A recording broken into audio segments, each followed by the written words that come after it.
Now, the punishment didn't stop with just wearing the bridle. Oh no.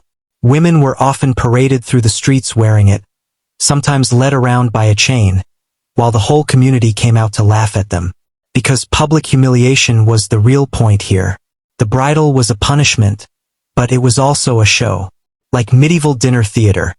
Except the main character was someone your neighbors wanted to mock for being too loud. Let's just pause here. Imagine being accused of being annoying, and instead of someone muting you on Twitter, they literally shove an iron muzzle on your face and march you through town. Welcome to the Middle Ages. Now, another popular punishment for women was the ducking stool. And no, sadly, this wasn't a whimsical medieval water ride. The ducking stool was basically a wooden chair attached to a long beam like a seesaw. The unlucky woman would be strapped into the chair and then dunked into a pond or river. Repeatedly, up and down, until everyone had a good laugh. Who got the ducking stool? Well, mostly women accused of being troublesome, quarrelsome, or sometimes suspected of witchcraft. Again, notice the pattern here. Being female and having opinions was apparently a criminal offense. The official idea was that it was a punishment for disorderly women, but it also doubled as a kind of test. Because, if you could float, you might be a witch. If you sank, well, congratulations, you were innocent. Too bad about the drowning part. But often, the ducking stool wasn't even about witchcraft. Sometimes it was literally just punishment for gossip, which really shows you how obsessed medieval society was with silencing women. Men could shout, argue, and brawl in taverns without a problem. But if a woman talked too much at market, suddenly she was taking a ride in the splash chair. And here's a detail that feels very medieval. Sometimes the ducking stool wasn't placed by a pond or river at all. Sometimes it was set up in the middle of town, with the chair just suspended in the air, rocking back and forth like some very unsafe carnival ride. So the punishment wasn't even about water. It was just about making you look foolish while everyone pointed and laughed. Another wonderfully creative punishment was the use of cucking stools. Yes, that's cucking with a C. Not ducking. Though honestly, Now, cucking stools were sort of cousins of the ducking stool. Except instead of being dunked in water, you just had to sit there. In public. For hours. Sometimes for an entire day. Imagine being strapped into a stiff wooden chair in the middle of town square, unable to move, while everyone walks past, points, and laughs. That was the point. To make you look powerless, ridiculous, and completely humiliated. And this wasn't a punishment reserved for dangerous criminals. Oh no. It was mostly used on women accused of being disorderly or quarrelsome. Translation. A woman who spoke too much, argued with her husband, or didn't fit the mold of the perfect quiet housewife. Again, we're seeing the theme here. The crime was often just existing too loudly. But the cucking stool wasn't always a solo show. Sometimes two women would be strapped side by side, like some bizarre medieval buddy punishment. You couldn't even suffer in peace, you had to do it as a duet, while the crowd laughed at both of you. Now, speaking of humiliation, let's talk about the shrew's fiddle. Don't worry, it wasn't a musical instrument. Although, honestly, it looked a little like one.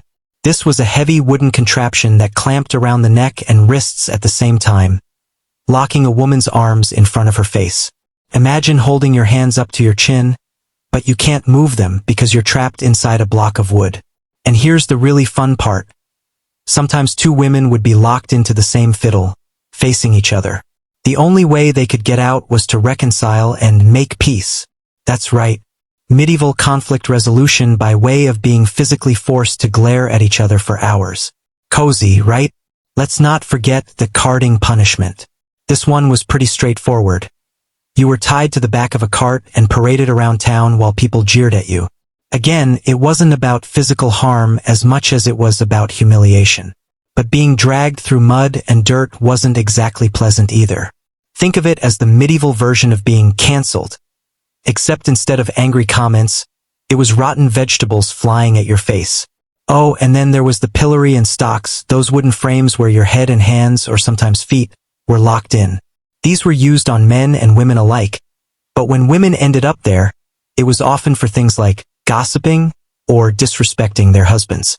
Because clearly, Nothing says justice like forcing someone to stand bent over in the middle of the street while children throw things at them. Now here's one of the strangest punishments of all. The rough music ritual. This wasn't a device, but a kind of public shaming ceremony. If a woman was accused of nagging or being a bad wife, neighbors would gather outside her house and bang pots, pans, drums, or anything loud they could find. Sometimes they even paraded around the village, making a racket and mocking her with rude songs. Basically, it was like being bullied by the entire town band. And the noise could go on for hours, even days. So why all this emphasis on humiliation? Why not just fine people or lock them up? Well, medieval society was built on reputation. Your honor and how people saw you mattered just as much, if not more, than actual punishment. If you lost your dignity, you lost your social standing. And for women, social standing was often the only real protection they had. So public humiliation was devastating. And that's really the heart of it. These punishments weren't just about silencing women in the moment. They were about controlling behavior in the long term by making every woman in the community think, I don't ever want that to happen to me. So the bridle, the stool, the stocks, the rough music, they were all part of the same message. Stay quiet. Stay obedient. Don't step out of line. Because if you do, the whole world will watch you pay for it. Now, if you thought the scold's bridle or ducking stool were bad, wait until you hear about some of the more imaginative punishments. Because medieval society loved symbolism, and they loved when punishment fit the crime, even if that crime was pretty vague. Take, for example, the shaving of the head. It sounds mild compared to iron masks and dunking chairs, but in the Middle Ages, your hair wasn't just hair. For women, it was a symbol of honor, dignity, and even morality. To be forcibly shaved bald in public was to be stripped of identity and pride. Everyone could see what you'd done, or at least what you'd been accused of. It was humiliation you couldn't hide from, because it literally changed your face. Then there were symbolic costumes. Sometimes women were forced to wear strange outfits to announce their supposed crimes. A gossipy woman might be made to walk around town with a heavy wooden collar shaped like a tongue.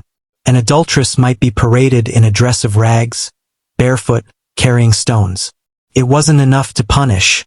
They wanted the punishment to look theatrical. Like an early version of reality TV, except the audience was your entire village.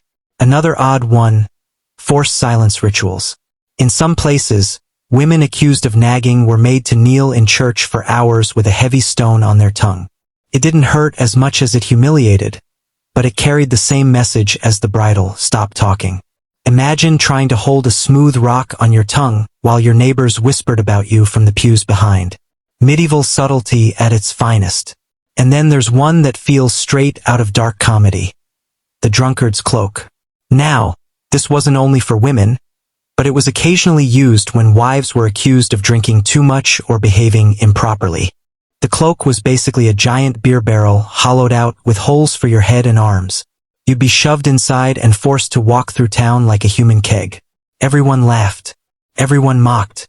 And you carried the literal weight of your so-called sin on your shoulders. But let's step back for a moment.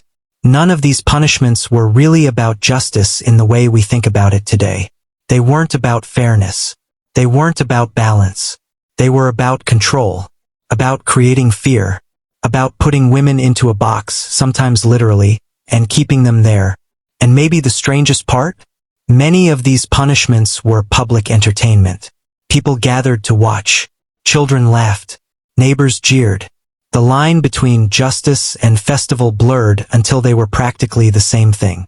Because in the Middle Ages, someone else's humiliation was a community event. So next time you're annoyed by your neighbor's loud music, just be glad the worst you can do is file a noise complaint.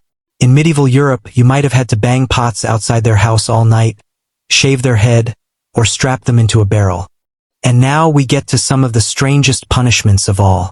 The ones so unusual, you almost wonder if the people who invented them were just bored. One example is the chivalry, a punishment that was less about iron and wood and more about noise. If a woman was accused of being a nag, or if a couple's marriage wasn't seen as proper, neighbors would gather outside their home at night and bang pots, beat drums, blow horns, and generally create a riot of sound. It was humiliating, exhausting, and sometimes went on for hours. Imagine trying to sleep while your entire town is throwing a midnight concert just to shame you. Then there was the punishment of carrying stones. Women accused of adultery or other moral crimes might be forced to walk through town holding heavy rocks, sometimes barefoot, while being mocked by the crowd. The message was simple. You sinned, now you carry the weight of your shame for all to see. Another one, a bit theatrical, was the use of animal masks.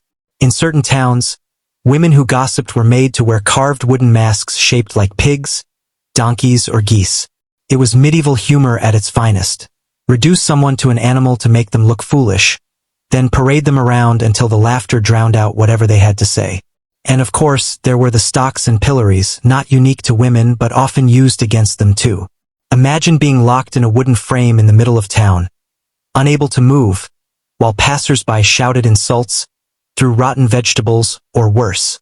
It wasn't just about punishment. It was about stripping away every ounce of dignity. But here's the thing. As strange, cruel, or ridiculous as these punishments sound, they tell us a lot about the society that invented them. They weren't random. They reflected deep fears about women who stepped outside the roles expected of them. Too loud, too bold, too independent. And suddenly, you're wearing a pig mask or sitting in a dunking chair. What's striking is how much of it revolved around silencing and shaming. These weren't punishments designed to correct theft or violence. They were designed to control behavior, especially speech, to make sure women stayed quiet, obedient, and small. And maybe that's why looking back at them now feels so surreal. Because what was once accepted as justice now reads more like cruelty dressed up as community entertainment. Strange rituals designed less for fairness and more for keeping power exactly where it was.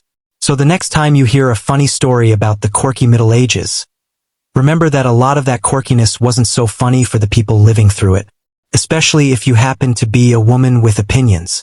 And with that, let's blow out the candles, put away the ducking stools, and close the book on tonight's little detour into medieval punishments. Because while history might be strange, sometimes it's the strangeness that tells us the most.